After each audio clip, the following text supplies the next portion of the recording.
privilege to have you in this podcast that we are going to have with Dr. Rajat Ganguly. He's the editor-in-chief of the Journal of Asian Security and International Affairs at SAGE, and he received his PhD in political science from Tulane University in US and has had academic positions in US, Canada, New Zealand, UK, and Australia. This online meet is being organized by Middle East Insights, and I'm the founder, Dr. Shubda Chaudhary. And today we are going to discuss about specifically what would be the impact of the resignation of the Bangladeshi Prime Minister Sheikh Hasina on India's foreign policy, India's domestic policy, and in the Indo-Pacific. So, with that, sir, in this context, I would like to ask you what exactly in your analysis had been happening in Bangladesh in the last 1 month? So this is very much my take, and people are free to disagree with me because different observers are giving different explanations of what happened. So my take is that this had very little to do with quotas and so on and so forth, because one narrative which we are hearing is tremendous economic difficulty, job losses, inflation, economic drift in some senses, all of this boiling down to frustrated students talking about quotas, etc., etc.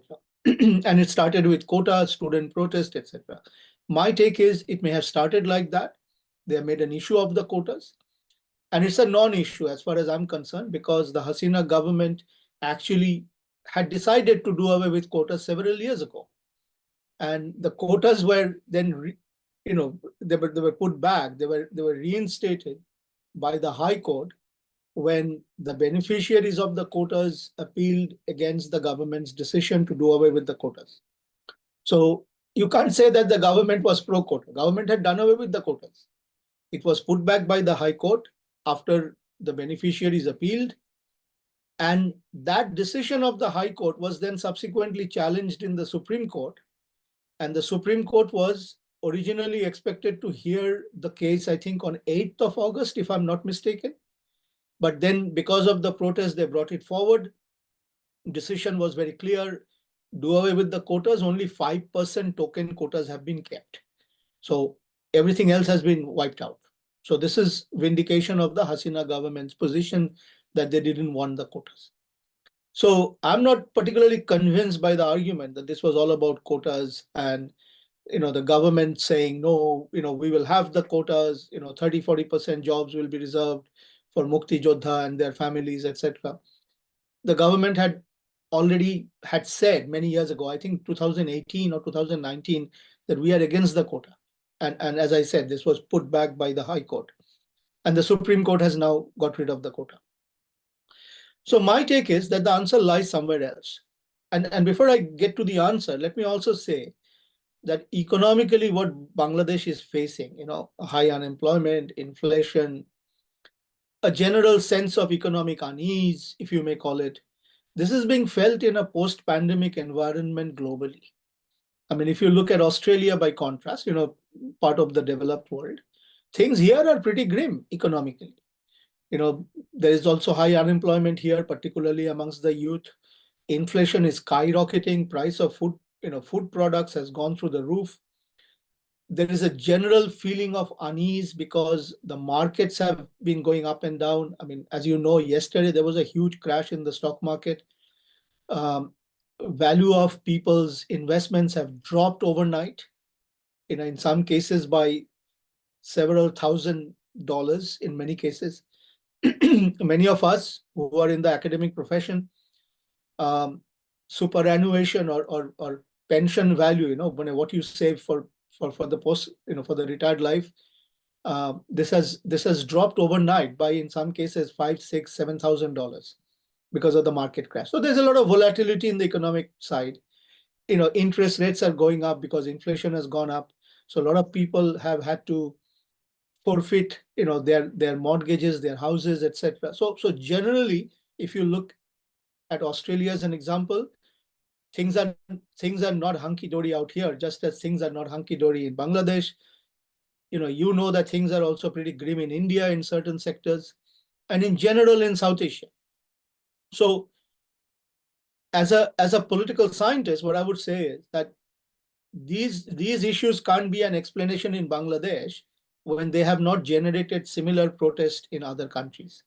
So, how much of a value do we attach to this in terms of explaining what happened in Bangladesh? They may have contributed to the general sense of unease against the government, against the regime, but that is no different compared to how Australians are feeling about the current Australian government, or Indians are feeling about Modi. You just had a national election where BJP's majority came down by 63, or their seat percentage came down by 63 seats to now BJP being in actually a minority. When the previous two Modi terms, BJP was in a majority by itself. Now BJP is in a minority. So some of those effects happen in the ballot box.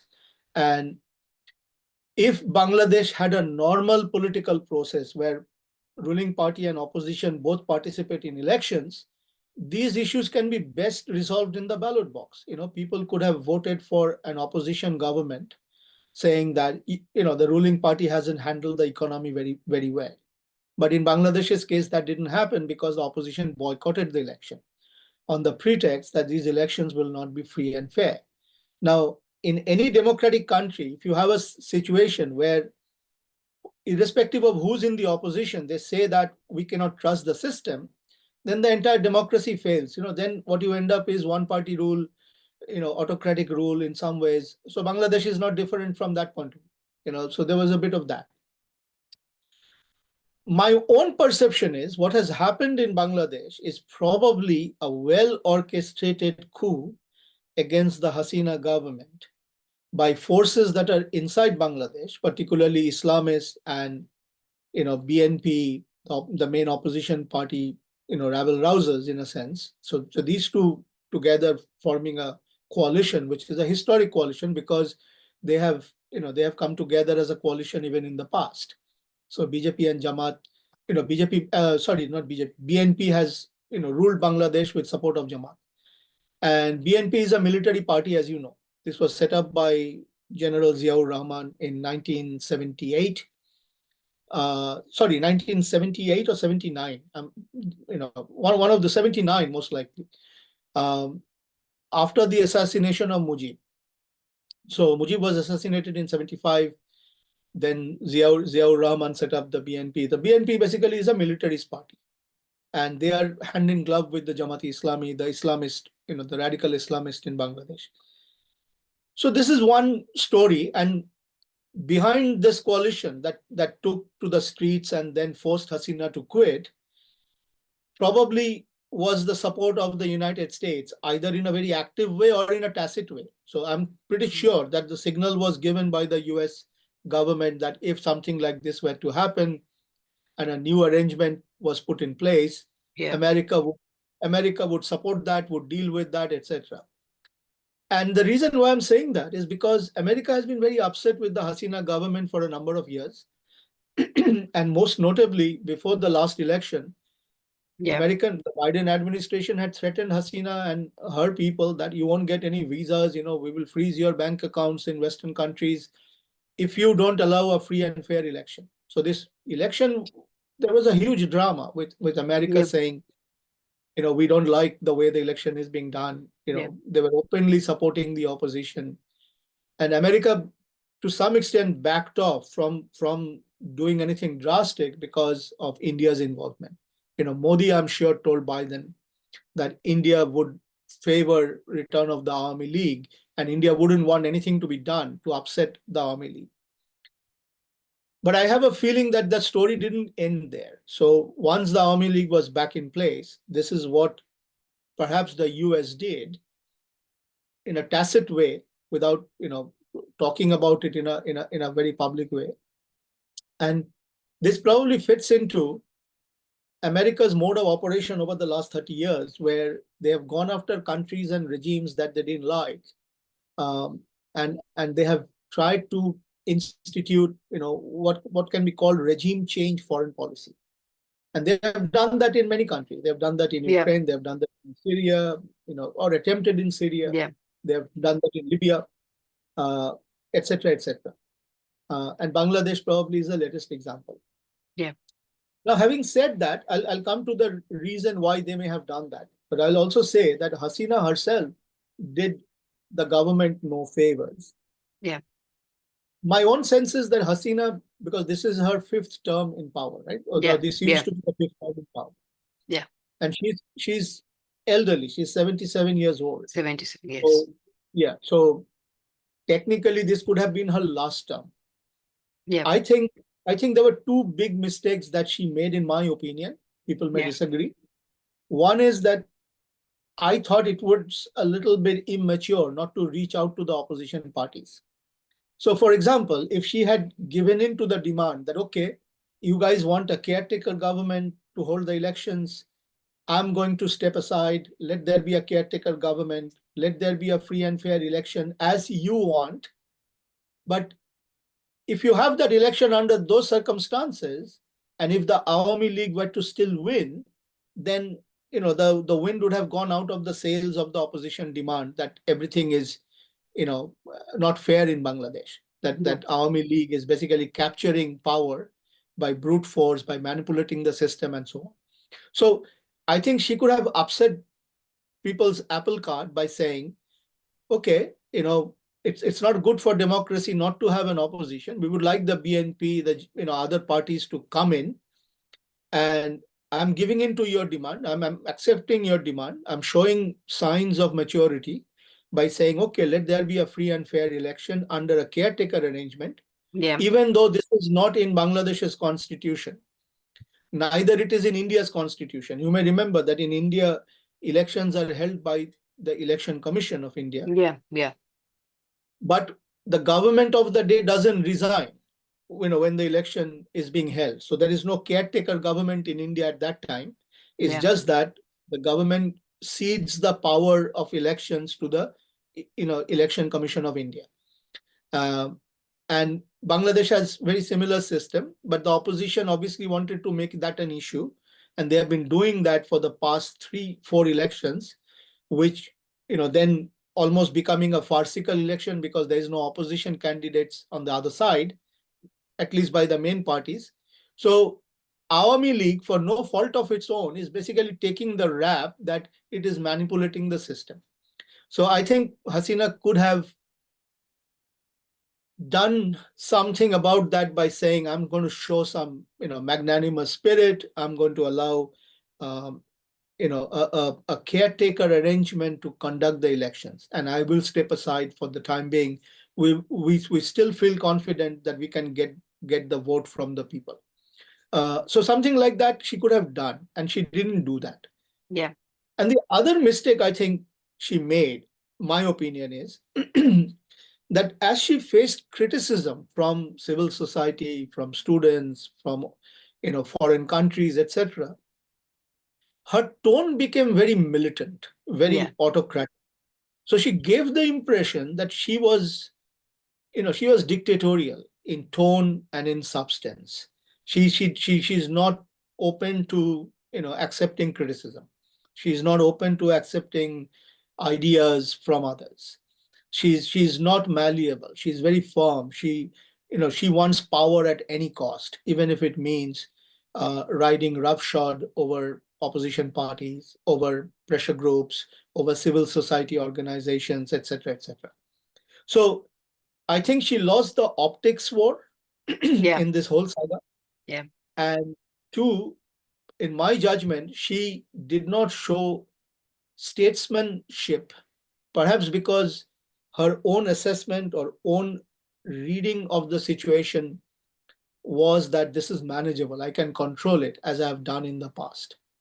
She probably did not, or she probably underestimated the extent to which this will snowball Yeah. into mass scale protest on the street against the government, against people in the government, against the Awami League party.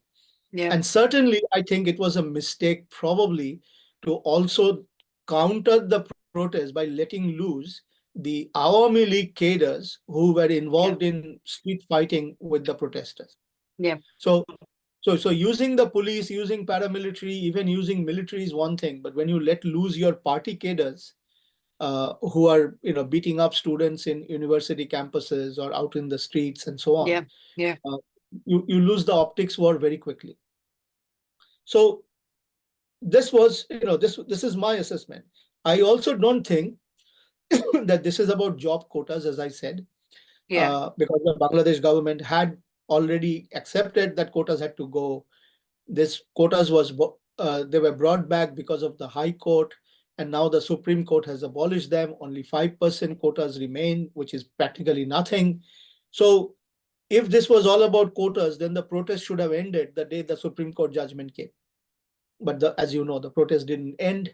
In fact, the protest intensified, because then the new demand came that we want the resignation of the government.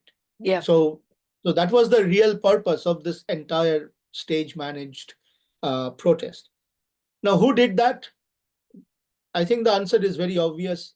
Jamaat Islami and other Islamist organizations were behind it. BNP certainly was behind it. Hmm. And these people would not have dared to do what they did unless they had serious external backing. And my sense is that this was backed by the United States. Now, Yeah. why do I say that? I say that because there has been a little bit of a history between Hasina and the United States. And the history is that there was a bit of uh, back and forth between the US ambassador in Dhaka and the government before the election.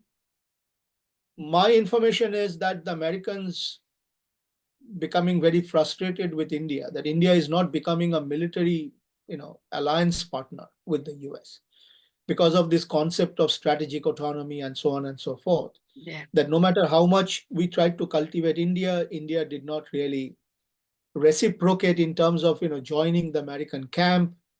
You saw how frustrated American ambassador to India Garcetti was when he said, in times of war, you can't have strategic autonomy, uh, which was Yes. very undiplomatic language by a foreign ambassador, talking about the host countries, you know, tried and tested um, foreign policy posture. That we really value our strategic autonomy. We value our friendship with Russia, which has been a tried and tested friend, etc., etc. So America tried in all kinds of way to rope India into a kind of a military alliance of sort, a strategic alliance, particularly directed against China, directed against Russia. And my argument is that America is in a hegemonic war with Russia and China, certainly with China over Asia, and certainly with Russia over Europe or Eurasia. And America needs all the big players on its side if it can. So in the context of South Asia, there can't be a bigger player than India. Yeah. But then when India is not really giving in to these American demands, America's position has probably now shifted to looking at a country like Bangladesh, which has tremendous strategic value. Yeah. In fact, the argument would be, or my information is, that America wanted two facilities from Bangladesh, which were denied by the Hasina government, probably on the advice of Modi. One was they wanted Bangladesh air base to be used by American fighters, Okay. American jets, Okay. and the second was development of a serious ISR capability in Bangladesh, and perhaps covert American operations from Bangladesh into Myanmar. Okay. And and this is again pretty much in the open secret that America wants regime change in Myanmar. They don't like the generals. Um, the other big thing that you need to keep in mind is that in the hegemonic war with China, America's interest is to ring fence China strategically. And this ring fencing of China strategically, if you look at the map, it can be done in the eastern side. So they've already done that with Taiwan, South Korea, Japan, and roping in some of the Southeast Asian countries like Philippines, for example, with which America has just signed an agreement for 4 further island bases, on the eastern front of China. America has tried its level best to leverage strategic alliances in Central Asia, particularly big countries like Kazakhstan, and countries bordering China like Tajikistan and Kyrgyzstan. Didn't get much success. And you may remember that when America had to withdraw from Afghanistan in August of 2021, Mm-hmm. Donald Trump, who was the former president at that time because he had lost the election to Biden, Mm-hmm. he went on record saying he would have done the withdrawal differently. He would not have given up the Bagram Air Base under any circumstances, which the Americans had spent billions of dollars in developing. So his argument was that retaining Bagram Air Base in Afghanistan would have given us this ring fencing ability Mm-hmm. in the western part of China, because from Bagram to western China, targets in western China is a short distance for missiles and for jets and for drones, etc. So giving up that air base, according to him, was a huge mistake. Mm-hmm. My my own sense is that America is trying to now ring fence China in the south. I mean, look at this sudden visit by Nancy Pelosi and her team to To that, Dharmashala yeah, Dharamshala, to yeah, meet with the Dalai yeah, Lama. yeah. Does this mean that with American support, could there be a revival of, a separatist movement in Tibet? We don't know. But America is actively cultivating Nepal because Nepal could be a staging ground for anti-Chinese activity because Nepal shares a border with Tibet or southern China. Similarly, if you have operations in Bangladesh, you could develop Bangladesh into a listening post against the Chinese, surveillance against the Chinese. And Mm-hmm. more importantly, if you are able to carry out a regime change in Myanmar, or even better, if you are able to, splinter Myanmar, if northern Myanmar, which is currently under the grips of ethnic rebels, the non-Burman ethnic rebels, if you create a state out of northern Myanmar, and if you have a foothold in northern Myanmar, you are directly on China's southern border. So this ring fencing of China, starting from the east all the way down south and then into the west, Yeah. you can't do much about the north because the entire Chinese northern border is with Russia. So there is a problem, dealing with China from the north. But you could ring fence China in the west, in the south, and in the east. So my sense is that Bangladesh is now suddenly strategically very important for the United States, particularly given America's interest in Myanmar and America's interest in China. Mm-hmm. Now, having said that, it is also true that America in Bangladesh has been cultivating these Islamists, for some time. I mean, we know that. And I think this is also another big failure on the part of Hasina. Many of us who follow South Asia, we have been talking about this massive radicalization, Islamist radicalization in South Asia. And it is not by any means only in Bangladesh. Islamist radicalization has happened massively in India. Yeah. It has obviously Afghanistan, Pakistan, are very radical states. But Islamist radicalization has happened in Sri Lanka. It has Yeah. happened in Maldives, and certainly it has happened in Bangladesh. And I have a feeling that, or this is my perception, that Hasina didn't take the threat very seriously. She didn't want to, or maybe she felt she couldn't deal with this on her own in preventing and then countering this radicalization that was happening in Bangladesh. And it certainly did not happen overnight. This has been going on at least for 20, 25 years Yeah. in a major way. And and therein lies also, part of the failure of the Hasina government.